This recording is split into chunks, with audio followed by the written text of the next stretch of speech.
السلام عليكم ورحمة الله وبركاته. كل سنة وانتم طيبين. احنا في عاشورة، يقعد عليكم الأيام بخير.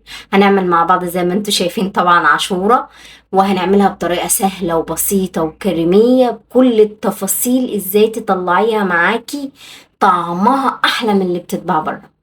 حاجة كده يعني كريمية كده وناعمة وجميلة، وما بتتاكل سقعانة بتبقى مختلفة جدا. أنا بحب أكلها سقعانة بصراحة، بتبقى جميلة جدا. طعمها بيبقى كده مش عارفة اقول لكم شبه الايس كريم. يلا بينا نعملها مع بعض. اول حاجة انا عندي طبعا القمح انا عندي كوباية قمح. بنقيها كويس قوي قوي، لان بيبقى فيها زلط، بيبقى فيها حاجات عشان ما تنزلش تحت درس حد يقعد يدعي علينا بقية الايام. فاهم حاجة، نقيها كويس واغسليها كويس، وبعدين نقعيها لمدة ساعتين. نقعناها لمدة ساعتين نغسلها تاني ونصفيها. وبعدين زي ما انتوا شايفين حطيتها في الحلة وزودتها مية. لازم تكون متغطية بكمية كبيرة من المية، يعني حاولي على قد ما تقدري تبقى متغطية. يعني ايه؟ بسمك عالي. يعني لو هنعمل الكوباية مثلا، كوباية البليلة دي انا زودت عليها تقريبا رتل مية او رتل ونص. تمام، ونسيبها بقى تغلي. سيبيها تغلي حوالي ربع ساعة. أول لما تبتدي تشوفي حباية بدأت تفشر معاكي كده اطفي عليها خلاص. كده يبقى خلصت معانا. متنسيش وهي بتغلي تشيلي أي ريم أو شوائب انت تشوفيها. بعد ما تبتدي انها تفشر معانا، وانا هبتدي ان انا اوريكم. اول لما بلاقي حباية او اتنين فشروا، بقوم طفي عليها واقوم سايباها بقى ساعتين 3 ساعات 4 ساعات، على حسب اما اخلص. انا تلاقيتها فشرت، رحت طفيت عليها وسبتها. انا سبتها حوالي يا جماعة 4 ساعات لحد ما بردت تماما. هي بردت تماما، خلصت كل اللي ورايا وقلت اشتغل فيها. عندي هنا رتل لبن. رتل لبن طبعا بخير ومش معلب، عايزين معلب براحتكم، بس اللي بخيره بيديكي دسامة وبيديكي طعم احلى. حطيت اللبن معانا. اللبن بارد يا جماعة، خدوا بالكم. لو انتي البليلة بتاعتك هتلاقيها سخنة واللبن بارد، لبنك هيقطع. لو اللبن سخن والبليلة سقعانة، اللبن هيقطع. ناخد بالنا من الحتة دي، مهمة جدا. انا كان عندي اللبن بارد والبليلة بارد، حطيتهم على بعض. وبعدين حطيت 3/4 كوباية سكر. السكر برضو حسب الذوق. انا بحب ان هي ما تبقاش مسكرة قوي يعني. وحطيت معلقتين كبار مليانين كريم شانتيه. كريم شانتيه ده خام من غير سكر. انا حاطه 3/4 كوبايه سكر. لو هتحطي السكر بتاعها مظبوط يا جماعة، لو انتوا بتحبوا ممكن تحطوا كوباية. خدوا بالكم اللبن ما بيحتاجش سكر كتير، لانه في العموم اللبن اساسا بيبقى يعني ايه، كوباية اللبن انا بحب احط عليها ربع معلقة سكر او نص بالكتير. اللبن في العموم مش مر زي الشاي والقهوة والحاجات دي، فما تكتريش سكر عشان محدش يجزع. المهم انا حطيت المعلقتين والسكر وقلبتهم كويس قوي، ومولعة عليها النار. ما تقلقيش الكريم شانتيه مش هيكلكع ولا حاجه. انا قبل ما تغلي وقبل الكلام ده حطيت الكريم شانتيه عشان ما يكلكعش مني. وقلبت كويس قوي السكر والكريم شانتيه مع بعض لحد ما زي ما انتوا شايفين اندمج.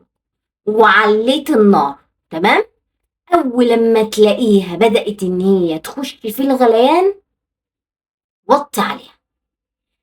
خلي النار تبقى وسط، اقل من الوسط كمان. اهم حاجة عندنا ان احنا نوطي عليها علشان خاطر يعني ايه الكريم شانتيه مع اللبن والسكر يعيشوا حياتهم كده مع بعض، يندمجوا مع بعض، وتلاقي ان الطعم مختلف. لكن لما بتبقي مستعجلة عليها تحسي ان انت بتاكلي حاجة مية بسكر كده، حاجة كده طعمها مش لطيف. لكن لما بتديها حقها في الغليان، وبتديها حقها في ان هي يستووا على نار هادية زي ما بيقولوا. احلى حاجة الحاجة اللي بتستوي على نار هادية بتديكي طعم مختلف. انا سبتها طبعا على نار هادية. بعد ما هي غلت معايا سبتها على نار هادية. وعندي معلقة نشا، انا ما حطيتش الا معلقة واحدة بس يا جماعة، وطالعة كريمية وممتازة.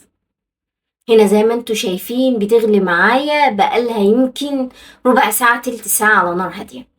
وحطيت معلقة النشا خدوا بالكم هي هتتقل اكتر.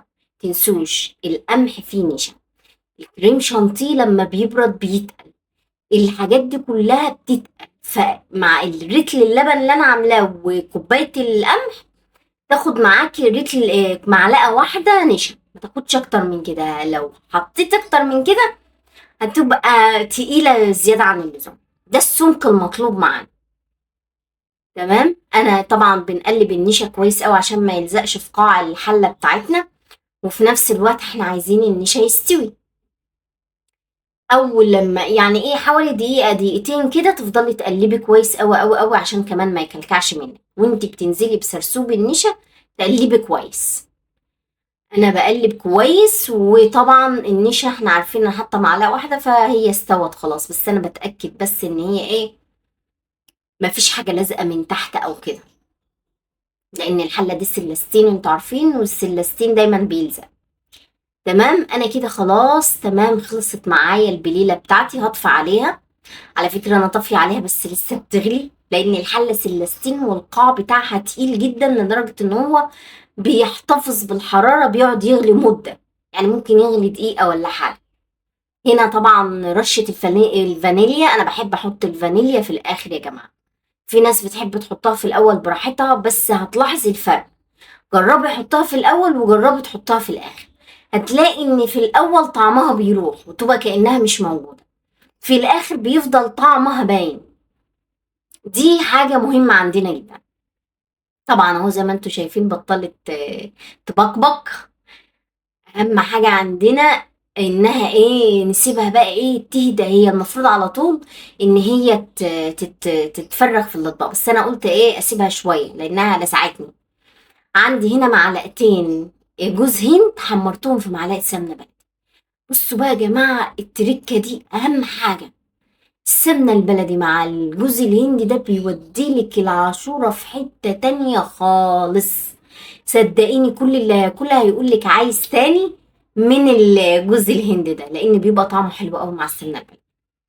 هنا زي ما انتوا شايفينها بفرغها، شايفين السمك. أنا اتعمدت إن هي تبرد سنة عشان أوريكم إن هي بتتقل، بس لسه مولعة بس بتتقل. ما تكتروش النشا عشان ما تطلعش معاكي مجعلصة زيادة عن اللزوم، تحس ان بتاكلي جعاليص، مش حاجة كريمية كده وجميلة. زي ما انتوا شايفين انا فرختها. بحط طبعا جوز الهند، كتري من جوز الهند ده على قد ما تقدري، طعمه بيبقى خطير معاه. لو عندك فول سوداني كمان هيبقى جميل، بس انا اكتفيت بجوز الهند. طبعا طعمه تحفة جدا. السمنة البلدي دي تتحط على الرمل تتاكل. صح كده يا ماما؟ بتتحط على الرمل فعلا تتاكل، يعني حطيها في اي حاجة هتاكليها. انا والدتي كانت بتحب تعملها سندوتشات زمان ايام الرخص بقى. ربنا يرجعها يا رب ايام الرخص. اتمنى ان الوصفة تعجبكم، ترخص لكم. اتمنى ان الوصفة تعجبكم، واتمنى ان انتوا تجربوها، وما تنسوش تعملوا لايك وشير للقناة. والسلام عليكم ورحمة الله وبركاته.